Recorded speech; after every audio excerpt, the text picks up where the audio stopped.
kajian hati. Masya Allah, sekarang kita kasih kesempatan ada bintang tamu yang sudah hadir di sini, Mbak Yulinda Putri. Izin memperkenalkan diri Ustadz, nama saya Yulinda. Saya terlahir dari keluarga yang ekonominya kurang. Ayah saya berprofesi sebagai pemulung. Profesi ayah saya ini menjadi bahan ejekan Ustadz untuk teman-teman saya. Sampai saya pernah di suatu hari bertemu ayah saya di jalan. Saya sempat malu Ustadz karena ejek-ejekan teman saya. Ayah saya manggil waktu itu ketemu saya, teh gitu. Tapi saya pura-pura nggak lihat Ustadz karena saya merasa malu. Pertanyaannya Ustadz, apa benar sebelum manusia lahir di dunia ini diberikan 77 pertanyaan bahwa siap atau tidak lahir di dunia ini Ustadz? Terima kasih. Terima kasih Mbak Yulinda. Oke. Kenapa Mbak Yulinda malu punya ayah yang profesinya tadi disebutkan? Apa yang bikin malu? Terus teman-teman ngebulinya gimana atau menghinanya seperti apa?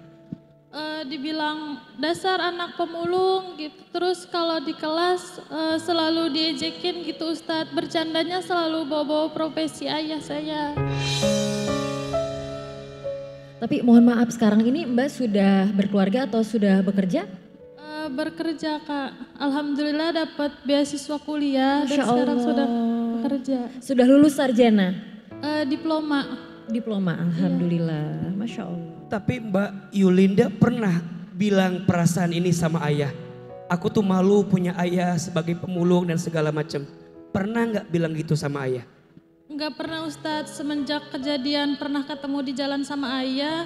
Terus di rumah saya selalu merasa bersalah sampai benar-benar cari gimana caranya supaya hidup keluarga lebih baik. Alhamdulillah dapat beasiswa kayak gitu Ustadz. Itu saya pernah berjanji sama diri saya sendiri Ustadz untuk bisa membawa ayah saya ke depan gedung waktu itu wisuda, tapi qadarullah belum menjadi mahasiswa yang terbaik. Tapi di situ saya merasa sudah menebus kesalahan saya kepada ayah waktu itu karena malu di depan teman-teman Ustadz. Jadi Masya Allah kemarin sempat viral di sosial media ketika mbaknya lagi wisuda, ayahandanya hadir, datang ke wisuda pakai gerobak Ustadz. Masya Allah. Bunda, Aa. kita tidak bisa milih orang tua kita siapa. Tapi kita bisa milih hidup kita ke depan mau seperti apa. Maka mohon maaf, pesan AA untuk semua anak-anak, jangan pernah menghina orang tuamu. Segimanapun keadaannya, jangan pernah menghina orang tuamu. Mohon maaf, tidak akan ada dirimu kalau tidak ada orang tuamu, betul? Maka jangan sampai merendahkannya, menghinanya, menjatuhkannya. Karena ridallah fi ridul walidain wa suhtullah fi suhtil walidain. Ridhonya Allah tergantung ridhonya orang tua. Murka bencinya Allah tergantung murka benci orang tua. Kalau hidup kita ingin mulia, muliakan orang tua kita. Kalau hidup kita ingin bahagia, bahagiakan orang tua kita.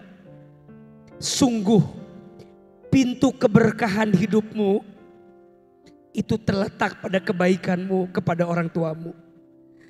Maka Mbak Yulinda minta maaf sama ayah atas sikap Mbak Yulinda waktu itu yang pernah merasa malu punya ayah seorang pemulung. Minta maaf, minta ridhonya. Dan sekarang senangi orang tua. Mbak Yulinda dengan izin Allah diangkat derajatnya, bisa kuliah, bisa bekerja. Sok bahagiakan orang tua. Ini pesan buat kita semua ya. Jangan sungkan-sungkan membahagiakan orang tua. Termasuk kalau kita ada rezeki, Bahagiakan orang tua kita. Gak akan miskin seorang anak yang membahagiakan orang tua. Justru seorang anak itu akan Allah angkat derajatnya ketika dia pandai menyenangkan hati orang tua. Selagi masih ada. Karena bagi kami, bagi saya yang sejak kecil sudah ditinggal orang tua, di antara sesuatu yang bikin AA sedih, salah satunya adalah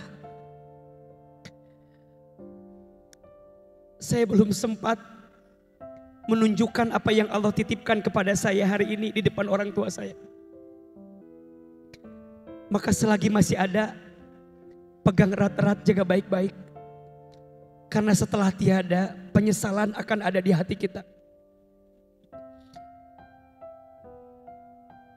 Dan hati-hati ya. Kata Nabi, ada 2 dosa yang balasannya langsung disegerakan di dunia. 1, dosanya seorang anak karena menyakiti, karena durhaka kepada orang tua, itu langsung dibalas di dunia. Dan yang kedua, dosanya seseorang karena menzulimi orang lain. Maka bunda sayang, pemirsa, jangan sakiti hati orang tua. 1 kali saja engkau menyakiti hati orang tuamu, akan banyak kekecewaan yang datang dalam hidupmu. Mbak Yulinda, salam buat ayah. Dan ayahnya Mbak Yulinda bangga ya, punya anak yang luar biasa. Tapi ingat, kita gak mungkin hebat kalau di belakang kita gak ada orang tua yang hebat, betul? Yang membuatmu hebat, usaha kita mungkin 1%, 2%. Tapi sisanya adalah doa orang tua kita kepada Allah Subhanahu wa ta'ala. Semoga Allah muliakan orang tua kita semua. Amin ya Rabbal Alamin. Amin ya Rabbal Alamin.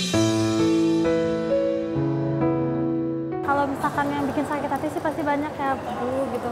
Apalagi kalau misalkan pas sayanya lagi di sekolah itu bener-bener bulian gitu loh, kayak seling diledekin aja gitu. Jadi kayak lebih dikucilkan aja sih gitu. Kalau misalkan dari kehidupan bertetangga gitu ya, paling pernah dituduh aja sih gitu, adik sama ayahku tuh mencuri gitu, saking mungkin mereka lihatnya keluarga saya tuh kekurangan gitu ya, jadi bisa-bisanya nuduh kayak gitu.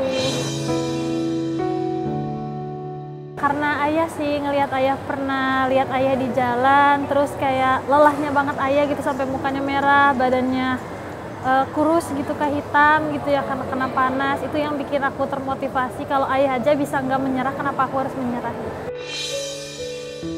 Terima kasih ayah sudah berjuang untuk kehidupan keluarga, walaupun banyak rintangannya, yang jelas nggak mudah gitu. Aku pun sebagai anak merasakan, apalagi orang tuaku yang lebih dulu membiayai anak-anaknya gitu.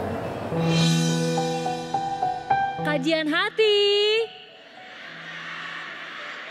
Baik, Masya Allah. Sekarang kita kasih kesempatan untuk bunda-bunda yang ada di sini untuk bertanya. Siapa yang mau bertanya, Bun? Oke, yang di depan nih kayaknya Ustadz ya. Assalamualaikum warahmatullahi wabarakatuh. Waalaikumsalam warahmatullahi wabarakatuh. Izin bertanya Ustadz, Kak. Perkenalkan, nama saya Ani. Ada yang mau saya tanyakan Ustadz. Saya adalah seorang istri yang dimana saya sudah menikah hampir 3 tahun. Tapi belum dikaruniai anak.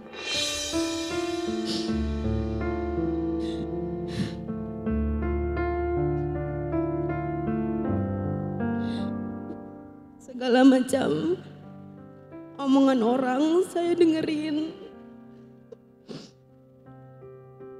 Saya diminta untuk periksa ke sana, ke sini, minum obat, apa aja. Saya sudah melakukan. Alhamdulillah suami tidak mempermasalahkan itu. Justru malah menguatkan. Namun ketika saya pulang kampung, saya sering dibanding-bandingkan sama sepupu, sama anak tetangga yang dimana nikahnya malah duluan saya. tapi sudah memiliki anak. Saya sering dibilang kok belum ada, nggak usaha gitu. Padahal yang namanya anak itu kan karunia dari Allah. Yang saya mau tanyakan Ustadz, bagaimana cara untuk kami bisa ikhlas dan menerima, dan juga adakah amalan-amalan yang bisa saya lakukan untuk kami yang sedang berjuang untuk mendapatkan garis 2. Terima kasih. Tentu bukan hanya Mbak yang ngalamin ini. Saya percaya di luar sana ada banyak juga pejuang garis 2 yang hari ini sedang menantikan hadirnya keturunan, betul? Maka kita harus pahami ya bahwa anak itu titipan dari Allah, betul? Anak itu sesuatu yang diberikan oleh Allah. Nahnu bitahyir, wallahu bitakdir. Tugas kita hanya apa? Ikhtiar. Yang menentukan siapa? Allah. Maka di awal mbaknya harus ridho dulu, terima dulu. Jangan marah dengan segala ketentuan takdir yang Allah hadirkan. Terus yang kedua, setelah nerima tentu kita harus ikhtiar. Betul? Tapi pada akhirnya kita hanya bisa berikhtiar. Yang menentukan adalah siapa? Allah. Yang ketiga, mulai hari ini jangan terlalu mendengarkan penilaian manusia terhadap kita. Iya apa iya? Iya. Ingat ya, yang bikin kita bahagia itu diri kita, bukan omongan orang lain. Iya. Kadang izin, yang membuat tertekan itu kadang bukan belum punya keturunannya. Yang sering jadi tertekan dan cenderung jadi tekanan karena omongan siapa? Orang lain. Jangan tanya kapan untuk sesuatu yang hanya Allah paling tahu jawabannya. Setuju? Setuju. Kitanya lebih tenang. Kalau Allah udah mengizinkan mah pasti jadi, betul? Mbaknya jangan khawatir. Sering mendengar ada yang sudah 20 tahun menikah baru punya anak. Ada?